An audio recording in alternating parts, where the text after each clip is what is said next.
A necessidade aguça o engenho e em cada paciente, cada membro da família, em cada casa onde vive uma doença, pode existir uma inovação valiosa. Sem partilha, não há conhecimento. É como uma semente sem solo fértil para se desenvolver. Se partilhada, esta inovação pode salvar a vida de muitas pessoas que procuram soluções semelhantes para problemas semelhantes. Por vezes, as soluções mais básicas estão na base das descobertas mais válidas. Pequenas inovações podem fazer a diferença. A vida de alguém pode mudar para lá do que a comunidade médica está a investigar. Fazer parte desta comunidade pode mudar vidas. Partilhe para inovar, inove para viver uma vida melhor.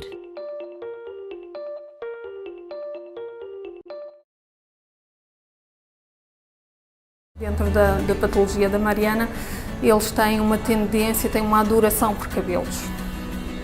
Puxam-nos o cabelo para eles é aqui um entusiasmo. Ora, nós protegemos-nos, agora o cabelo delas está muito próximo e nós não sabemos muitas vezes como, o que havemos de fazer para ela não ter este entusiasmo. Felizmente há dias em que ela nem liga, há outros dias, ou porque está mais irritada, tende a puxar o cabelo e arrancar. Portanto, a Mariana tem algumas peladas na cabeça. Descobrimos que se colocarmos gel no cabelo, ela retrai, porque ela tem alguma sensibilidade e notávamos que quando nós tínhamos o cabelo molhado ela não nos puxava. Portanto, pensávamos, cabelo molhado ela não consegue ter o dia inteiro, mas se colocarmos gel, então nos dias em que ela está mais irritada e que nós percebemos que tem mais tendência para arrancar os cabelos, nós colocamos gel e, portanto, ali durante aquele dia, Mariana não liga aos seus cabelos porque não tem aquele entusiasmo, porque tem gel e está mais rijo, está molhado, portanto, não gosta daquele toque no cabelo. Às vezes há pequenas soluções e, por exemplo, na minha doença, que nós não temos sensibilidade nos pés, cria-nos muitas vezes problemas de feridas, quer por temperatura, quer por alguma coisa, e um dos problemas que se põe é essas feridas nascem muitas vezes de ficarem entre os dedos molhados após o banho, que cria bactérias e cria, portanto, feridas. Uma das estratégias, como é perigoso muitas das vezes usar a própria toalha pela fricção, também ela pode causar problemas e nós não temos sensibilidade. Uma das estratégias é, por exemplo, em vez de secar, pôr simplesmente à volta dos dedos, no meio dos dedos, um papel absorvente, como papel higiênico, etc. E isso evita que, portanto, haja fricção e acaba por secar.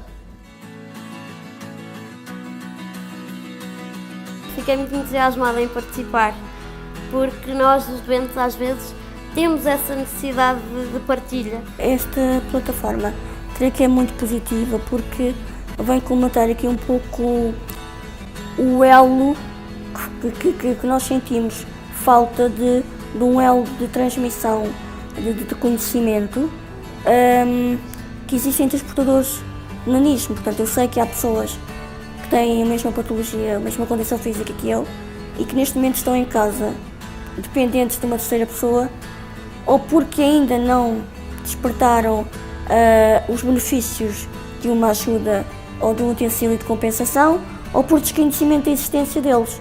Portanto, e que esta partilha de vivência poderá melhorar e dar a conhecer que existem formas, umas que são comercializáveis, outras que, pura e simplesmente, nós podemos criar. Muitas das vezes, aquilo que nós sentimos é que os próprios doentes têm soluções e que não passa portanto, para a comunidade, não passa para as outras pessoas. E nós às vezes temos soluções, às vezes grandes soluções, outras vezes pequenas soluções, mas acabam por poderem ser importantes. Se nós não tivermos uma participação ativa, dificilmente outra pessoa, por muito que olhe para nós, vai conseguir aferir as nossas reais necessidades. Daí todas estas questões foram sempre muito participadas por mim e algumas também criadas por mim, que é identificar a dificuldade, a necessidade e como alcançar, e depois aí criar aqui o intermédio, que é a estratégia de conseguir colmatar a minha dificuldade, mas alcançando o objetivo, que é a autonomia sempre. Eu acho ótimo porque é uma maneira das pessoas, dos pais que têm os filhos com problemas, poder partilhar e poder dar a sua experiência e recolher a experiência de outros que podem adaptar aos seus filhos e até melhorar também a qualidade daquilo que eles veem, que foi aplicado a um, pode não servir ao filho deles, mas pode alterar e melhorar a qualidade. Isso eu penso que é ótimo, é uma ótima maneira de nós, pais, termos algo onde podemos agarrar. Ainda hoje, uma mãe que recebe a notícia que tem um filho com esta gênese perfeita, agora onde é que eu vou fazer? O que é que eu vou fazer? Como é que eu vou tratar o meu filho? Porque é uma coisa muito frágil, é um vidro. E não é fácil se não tiver uma experiência ou alguém por trás que lhe diga não há problema porque já há alguma solução. E eu sei o que isso custa.